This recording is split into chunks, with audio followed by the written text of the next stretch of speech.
Don't worry, she can't read anyway. The words slid across the table like they belonged there, casual, polished, expensive, just like everything else in the private dining room on the 42nd floor. Crystal glasses caught the amber light. Silverware rested untouched on plates that cost more than a week's rent. Conversation slowed, then bent, then quietly circled around the moment like sharks sensing something in the water. Naomi Brooks didn't flinch. She stood at the edge of the table, posture straight, tray balanced perfectly in one hand, her expression calm in a way that made people uncomfortable if they looked too long. Most didn't. Most never did. Ethan Caldwell leaned back in his chair, one arm draped over the leather like he owned not just the seat, but the room, the deal, the future unfolding in front of him. At 39, he had built a tech empire worth billions, the kind of man magazines called visionary and employees called unpredictable. His suit was tailored within an inch of perfection, his voice measured, controlled, the kind that didn't need to be loud to dominate. He didn't look at Naomi when he said it. That was part of the habit. People like her existed in the periphery, useful, replaceable, invisible. The investors around the table exchanged quick glances, a few smirks hidden behind wine glasses, a few eyebrows raised just enough to signal discomfort without risking alignment. No one challenged him. No one ever did. Naomi stepped forward, refilling a glass with steady precision, the soft pour of red wine, the only sound cutting through the tension. If she heard him, and she did, she gave no sign. That silence wasn't weakness. It was control. And somewhere beneath the polished surface of the evening, that control was already shifting the balance in ways no one could see yet. Across the table, a thick folder sat beside Ethan's hand, embossed with the logo of a $200 million partnership that had taken months to negotiate. It was the reason everyone was here. It was the reason egos were polished and smiles were rehearsed.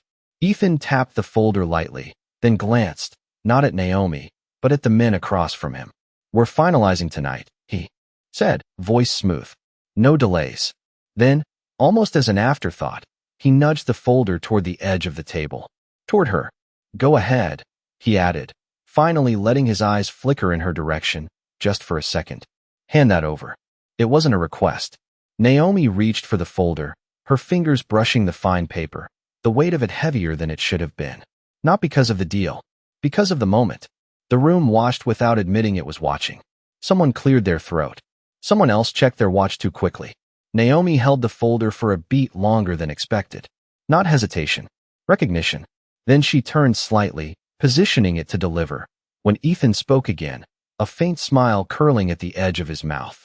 "Careful," he said, voice light, almost amused. "Wouldn't want you getting lost in all those words." A quiet ripple moved through the table. Not laughter. Not quite. Something thinner. Sharper. Naomi paused. Just long enough for the air to change. Then she looked at the folder again. Not like a server holding paperwork. Like someone who understood exactly what was inside it. And for the first time that night, the silence didn't belong to Ethan Caldwell anymore. Naomi did not move right away, and that was the first crack, small but unmistakable, in the rhythm Ethan had controlled all evening. It was subtle, almost invisible, but in rooms like this, power lived in seconds, and she had just taken one for herself, her fingers resting lightly on the edge of the folder as if measuring its weight not in paper, but in consequence, her eyes lowering for a moment before lifting again, not toward Ethan, but toward the document itself, scanning, recognizing, calculating in a way that did not belong to someone he had already dismissed. Ethan noticed it, not consciously at first, just a flicker of irritation, the kind that came when something did not behave the way it was supposed to. He straightened slightly, his voice still calm but sharper now. "Go on," he said, tapping the table once, a quiet command wrapped in politeness, and still Naomi did not rush. She turned the folder just enough to align it with her view, her thumb, sliding along the margin as if she had done this before, not serving, not carrying, but reading, understanding. The room leaned in without meaning to. Conversations died completely now, replaced by a tension that felt heavier than the deal itself. One of the investors shifted in his chair, another adjusted his tie, waiting for the moment to pass, for the script to correct itself, for the waitress to simply hand over the file and disappear back into the background where she belonged. Naomi. Open the folder, just a fraction, enough to reveal the first page.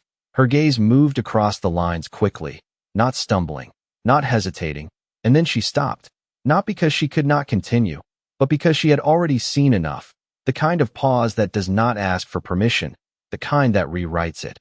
Ethan's smile tightened. Problem? He asked, a hint of amusement returning, but thinner now, less certain. Naomi closed the folder gently, her movements precise, deliberate. She lifted her eyes, and for the first time that night, she looked directly at him, not through him, not past him, but at him, steady and unafraid. And something in that gaze did not match the role he had assigned her. Sir, she said, her voice calm, even, carrying just enough to reach every corner of the table without raising itself. Would you like me to bring this to legal first? The question landed differently than expected. Not submissive, not uncertain. It sounded like a suggestion, a professional one, the kind that came from someone who understood the weight of what they were holding. A faint murmur rippled through the room. Ethan let out a soft laugh, leaning back again, reclaiming space. That will not be necessary, he replied, his tone now edged with confidence he was forcing back into place. Just hand it over. Naomi did not argue. She did not push. She simply tilted her head slightly, as if considering, then spoke again, just one sentence, measured and precise. There is a discrepancy on page 3, subsection B. The valuation clause does not match the appendix. The words landed clean, without hesitation, without apology, and for a second, no one reacted because no one expected her to say anything at all. The silence that followed was not polite anymore. It was sharp, alert. Ethan blinked once, slow, controlled, as if resetting. Excuse me, he said, his voice lower now. Naomi did not repeat herself immediately. She opened the folder again, this time turning it slightly so the page faced him, her finger resting lightly near a paragraph, not touching it, just indicating. The numbers here, she continued, still calm. They reference a projection that is not consistent. With the figures in the appendix, it creates a gap of about $12.4 million over the first year. Someone at the table inhaled sharply. Another leaned forward, eyes narrowing. Ethan's hand moved almost instinctively toward the folder, his confidence no longer automatic. He pulled it closer, scanning the page quickly. Then again, slower. The room watched him now. Not her.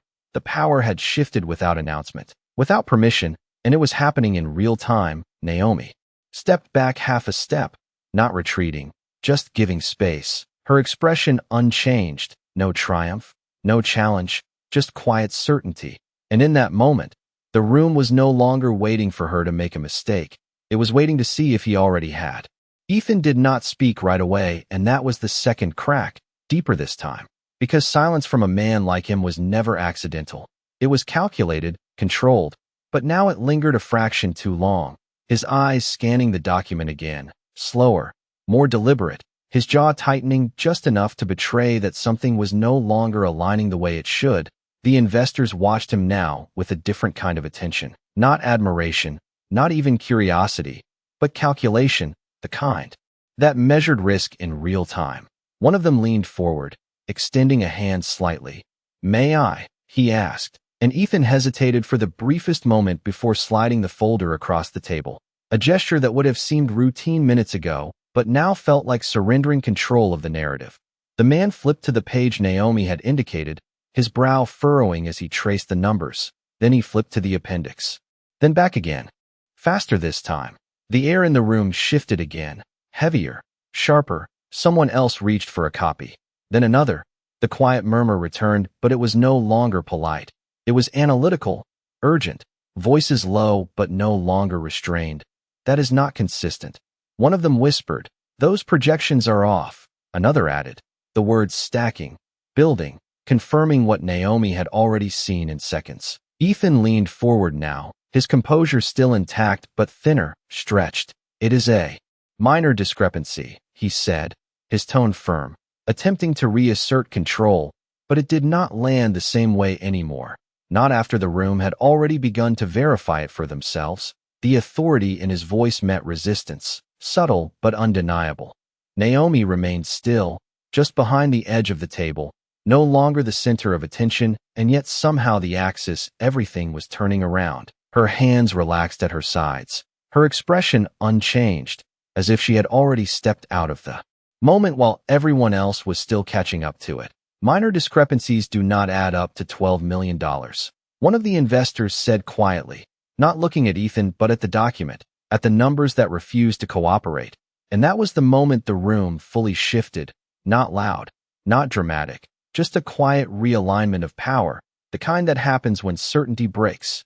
Ethan exhaled slowly, a controlled release, his mind already moving, recalculating, searching for where the error had originated, whether it was internal, external, intentional. His fingers tapped once against the table, not in command this time, but in thought.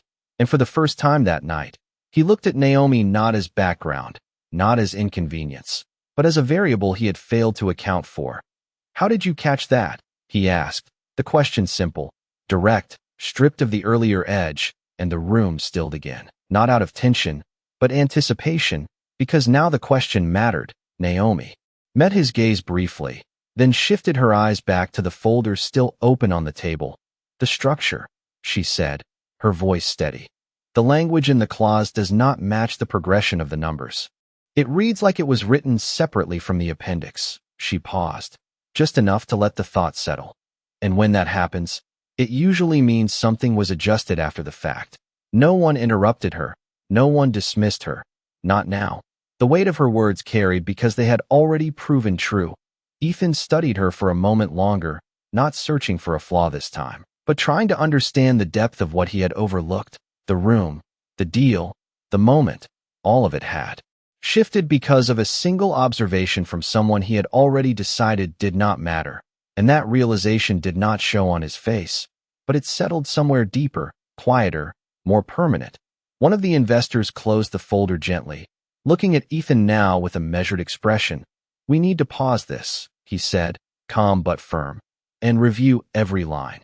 Ethan nodded once, a small motion, controlled, accepting the correction without resistance because there was no version of this moment where denial would work. Not anymore. Naomi stepped back another half step, returning to the edge of the room where she had started, but the space did not feel the same, not to her, not to them, because invisibility, once broken, does not return the same way. And as the room shifted into quiet discussion, into recalculation and reassessment, there was one thing no one said out loud, but everyone understood. The person they had not seen had just changed everything.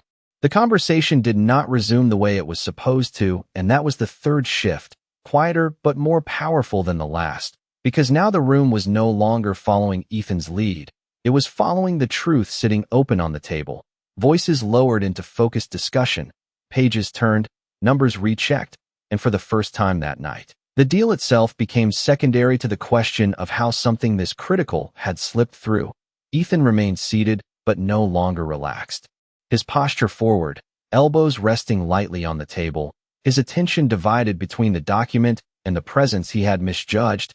He did not interrupt the investors, did not rush to defend, because he understood something most people in power learn too late, that the fastest way to lose control is to pretend you still have it when you do not.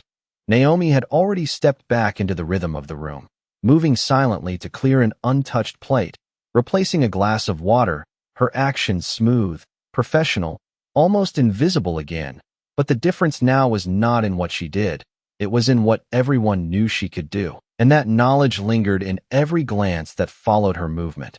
One of the senior partners closed his copy of the document and looked directly at Ethan. "We need full verification before proceeding," he said, calm but firm, and this time no one waited for Ethan to agree. The decision had already been made collectively. The authority had shifted from one voice to many. Ethan nodded once, accepting it without resistance. "Agreed," he replied, his tone measured, controlled, but stripped of the earlier edge, because this was no longer about dominance. It was about recovery. The room slowly exhaled, tension releasing just enough for people to adjust their seats, straighten their jackets, reorient themselves within a new dynamic. And through it all, Naomi continued moving between tables with the same quiet precision, but now eyes followed her, not out of habit, but out of recognition. Ethan's gaze tracked her once, then again, not staring, not calling attention, just observing, recalibrating, the way he would with any variable that had proven more significant than expected. He waited until the immediate conversation shifted away from the contract, until the investors were engaged in their own side discussions. Then he spoke, not loudly, not sharply, but directly. "Naomi," he said, and her name sounded different in his voice now, not an afterthought, not a label, but an acknowledgement. She turned, not quickly, not slowly, just enough to meet the moment, her posture unchanged, her expression calm. "Yes, sir," she replied, professional, neutral, but no longer distant. Ethan gestured lightly toward the chair beside the table. Not an order, not even quite an invitation, more like a recognition of space. "One moment," he said, and the room noticed, not because of the words, but because of who they were directed to. A few conversations paused again, not fully, but enough to register the shift. Naomi stepped closer, not taking the seat, not assuming more than what was given, simply standing within the circle she had already altered. Ethan studied her for a second, measuring his next words with more care than he had used all evening. "You said the clause was written separately," he began, his tone analytical now, focused. "What makes you certain it was not a challenge?" "Not anymore." It was a question asked by someone who needed the answer. Naomi glanced briefly at the open folder, then back at him. "The phrasing," she said, steady.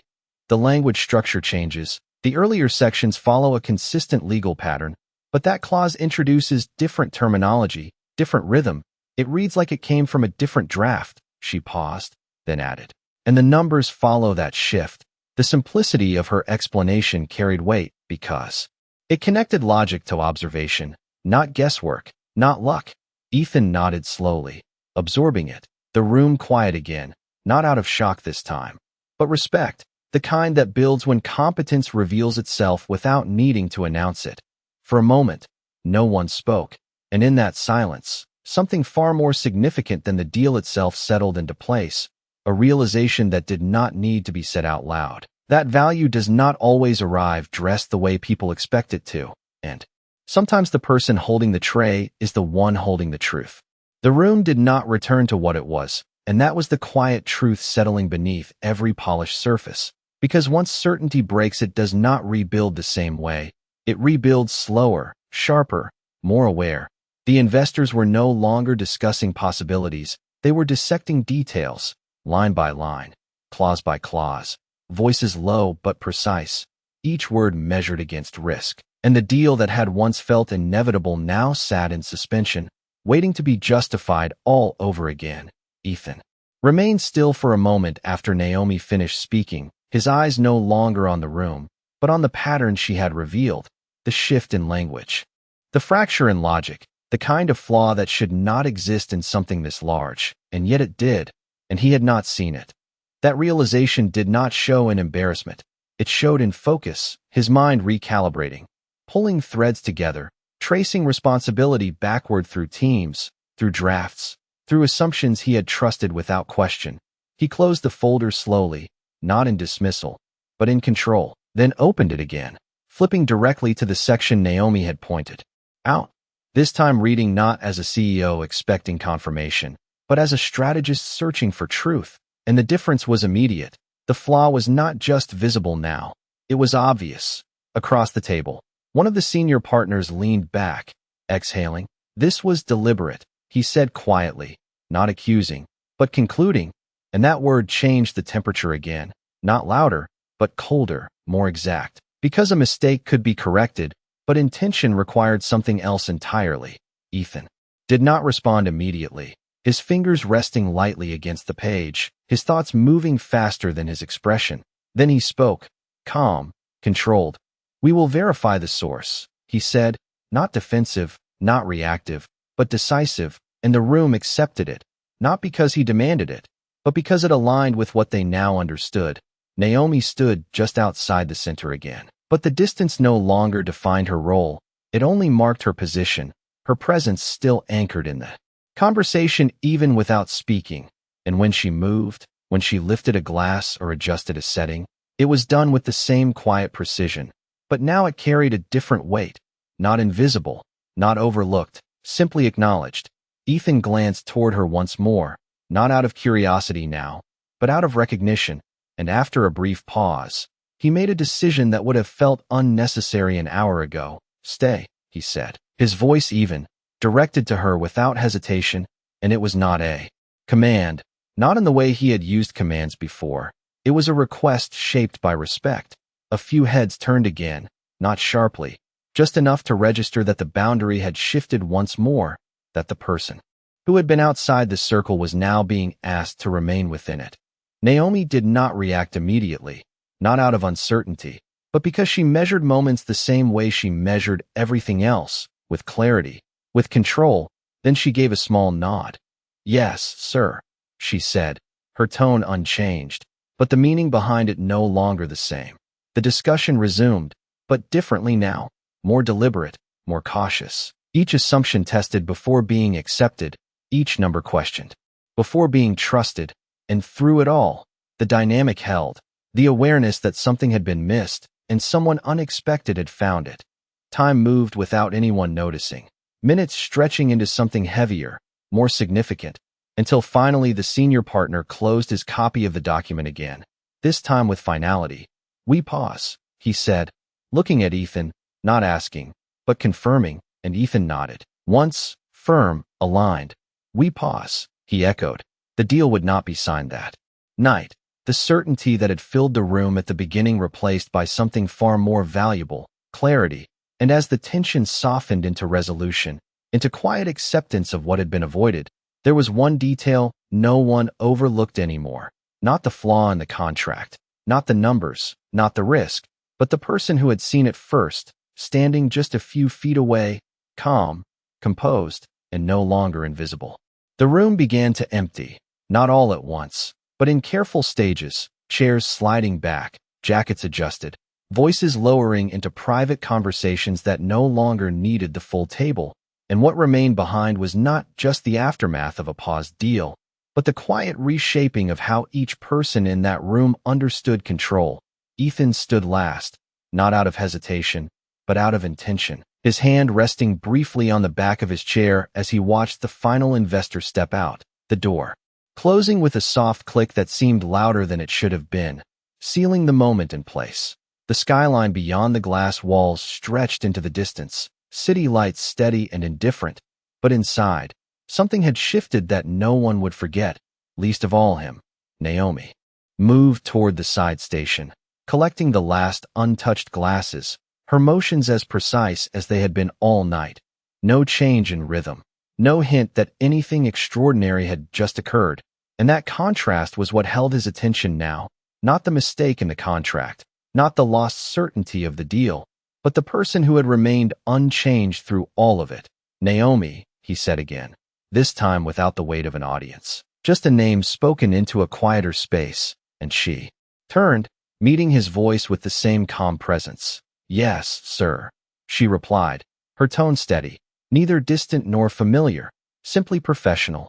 Ethan took a step closer, not invading, not asserting, just reducing the distance enough to make the conversation real, not transactional. "Where did you learn that?" he asked, and the question carried something new, not doubt, not challenge, but genuine curiosity, the kind that comes when an assumption has already been broken.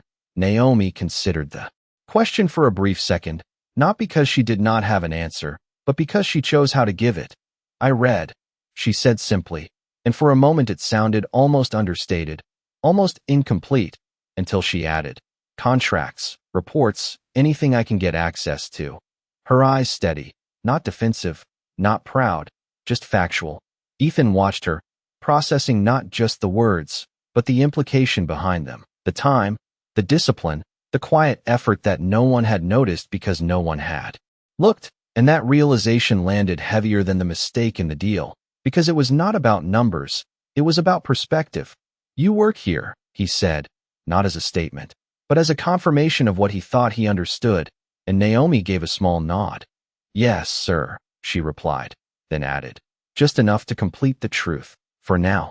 And that phrase, simple as it was, carried more weight than anything else she had said, because it suggested something beyond the uniform, beyond the role, beyond the limits the room had tried to place on her. Ethan exhaled slowly, not in frustration, but in recalibration, the kind that comes when a new variable changes the equation entirely. For now, he repeated quietly, almost to himself, then looked back at her with a focus that was no longer tied to the evening's events, but to what came next. He did not apologize, not yet, not in words, because he understood that some moments required more than a sentence to correct, but his tone shifted, his posture shifted, the space between them no longer defined by hierarchy, but by recognition. If you had not said anything, he began, his voice even, measured, we would have signed that tonight. And it was not a question, not a hypothetical, just a statement of fact, one that acknowledged the outcome without needing to dramatize it. Naomi did not respond immediately, her gaze steady, her expression unchanged, as if the weight of that statement did not surprise her, as if she had already understood it when she first saw the discrepancy. I know, she said quietly, and there was no pride in it, no satisfaction, just clarity. The silence that followed was different from the ones before, not tense, not uncertain, but grounded, the kind that settles when two people finally see the same reality from the same angle. And in that stillness, something far more significant than a business deal took shape, not announced, not declared, but understood. That power is not always where it appears, and sometimes the person you overlook is the one holding the outcome you depend on. The silence did not end when their words did, and that was the part neither of them rushed to fill, because something more precise had taken its place, something measured and steady, like the quiet after a storm that did not destroy anything but revealed everything. Ethan shifted his weight slightly, his mind no longer occupied with the deal, but with the person standing in front of him, the variable that had not just interrupted the night, but redefined it, and for a man who built his world on control, that kind of shift did not happen often. You read contracts, he said, not as a question this time, but as a continuation, testing the edges of what he had begun to understand. Naomi nodded once, her posture still composed. Yes, sir, she replied, then added, mostly late at night, after shifts, and there was something in that detail that changed the scale of the moment.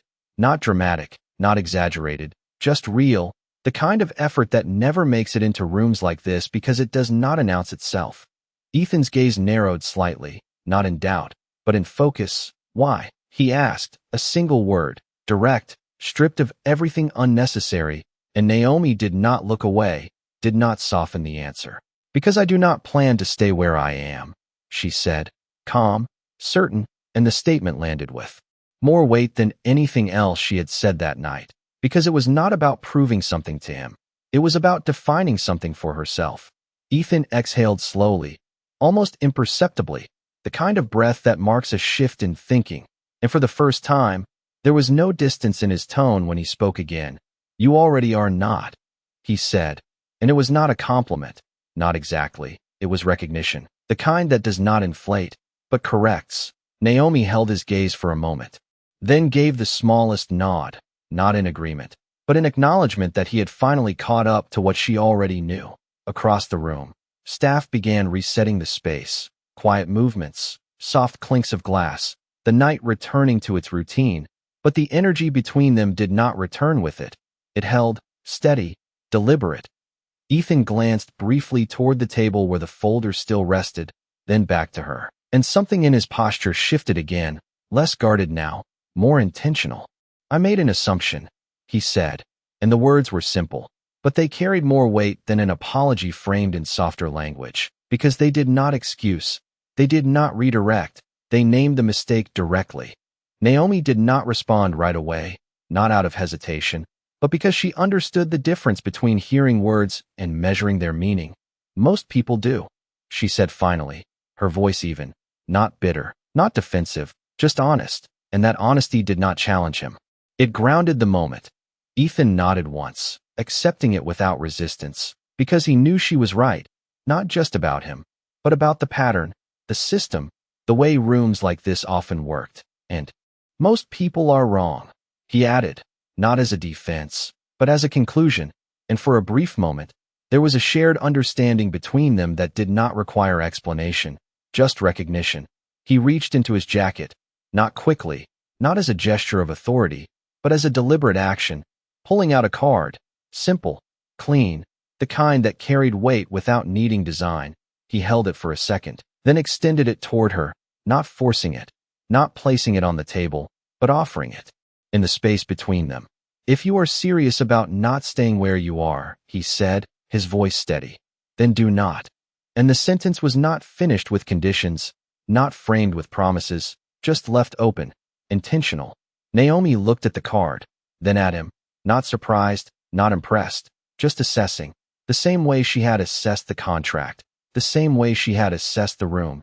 And after a moment, she reached out and took it, her movement smooth, controlled, no rush, no hesitation, just a decision.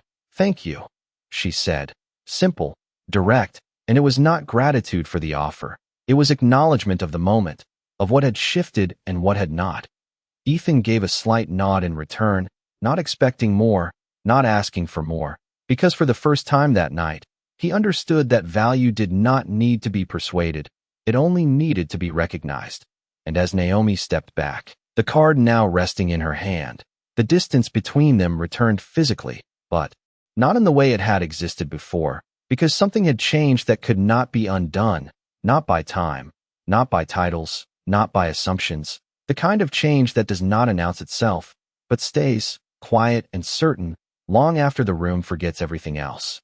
The card felt lighter than it should have and heavier than anything she had carried that night, resting between her fingers as Naomi stepped back into the quiet rhythm of the room. But the rhythm no longer felt the same, not to her, not to anyone who had witnessed what had unfolded. The staff continued clearing tables, resetting silverware, restoring the illusion that nothing significant had happened, but the air still held it. That subtle shift that lingers when a moment refuses to disappear. Ethan remained where he was for a few seconds longer, watching not just Naomi, but the space she moved through, the way people now noticed her without pretending not to, the way conversations paused just slightly when she passed, not out of curiosity, but out of respect that had not existed before. He turned finally, collecting the folder from the table, closing it with deliberate care, not dismissing the deal, but acknowledging that it would return under different terms, with different scrutiny, because it had to. The night had not ended in loss, not entirely. It had ended in correction, and for someone like him, that mattered more. Naomi reached the side station and placed the remaining glasses down, her movement steady, unchanged, but her mind was not on the routine. It was on the weight of the moment, not the offer, not the card, but the confirmation of something she had always known quietly, that she was not where she belonged, only where she had been placed. She slipped the card into the pocket of her apron, not as a decision, not yet, but as a possibility she would evaluate the same way she evaluated everything else, with clarity, with patience. The manager approached briefly, a polite smile fixed in place, offering a quiet thank you that carried more confusion than understanding, as if he knew something important had happened but could not fully grasp what it meant. Naomi nodded once, accepting it without explanation, because she did not need to explain herself to be understood anymore. Across the room, Ethan paused near the exit, his hand resting lightly on the door handle, not in hesitation, but in thought. He glanced back once, not dramatically, not searching for attention, just a final look at the room that had shifted under his own assumptions, and more specifically, at the person who had shifted it. Their eyes met briefly, not long, not intense, just enough to acknowledge what had passed between them, and in that brief connection, there was no hierarchy, no role, just recognition. He gave a small nod, almost imperceptible, then stepped out, the door closing softly behind him, leaving the room. Quieter than before, but not empty. Time moved again, the way it always does after something significant, not stopping, not slowing, just continuing. But the people inside it were no longer exactly the same. Naomi finished her section, checked the final table, adjusted a misplaced fork, small details that anchored her back into the present. But even in those movements, there was a difference, a quiet certainty that had sharpened into something more defined. When her shift ended, she stepped out, into the cool night air, the city stretching around her in lines of light and motion, the distant hum of traffic steady and constant. She took a breath, deeper than usual, not because she needed to, but because she could, because something inside her had shifted into place. Her hand moved to her pocket, feeling the edge of the card, not pulling it out, just acknowledging it was there, a symbol of opportunity, but not the source of her value.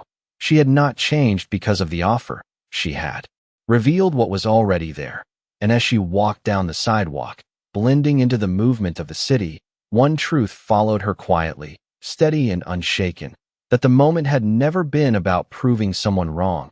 It had been about no longer allowing herself to be unseen. Morning did not arrive with noise.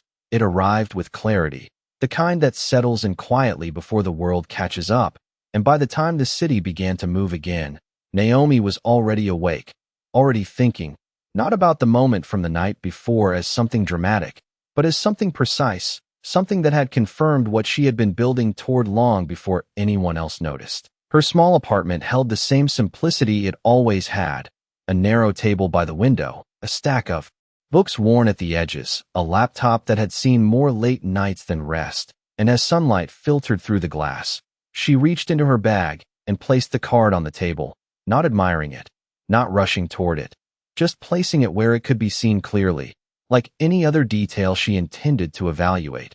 Across the city, Ethan's morning did not begin the same way it usually did, not with immediate calls or rapid decisions, but with a pause, a review. The contract already reopened on his screen, lines highlighted, sections marked, not because he needed confirmation anymore, but because he understood the cost of missing what had been right in front of him. The team had already responded overnight, emails flagged, questions raised, the internal review underway, and the flaw Naomi had pointed out was no longer a possibility. It was a fact, one that would have cost more than money. It would have cost credibility, trust, leverage, and that was something he did not take lightly. He leaned back slightly, eyes narrowing at the screen, not in frustration, but in recognition, and for a moment, his thoughts moved away from the contract and returned to the person who had changed its outcome, not because she had been placed in the room to do so, but because she had prepared herself long before she ever entered it. Naomi sat at her table, the card still untouched, her fingers resting lightly near it.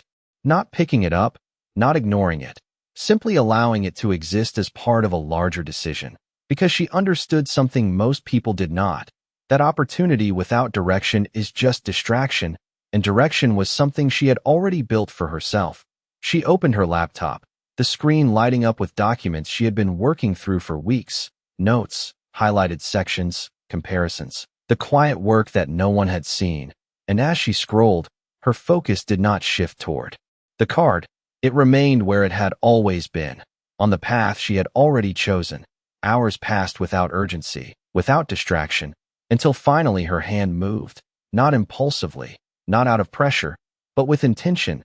She picked up the card, turned it once between her fingers, reading the name again, not as a title, but as a connection to a moment that had already proven something important.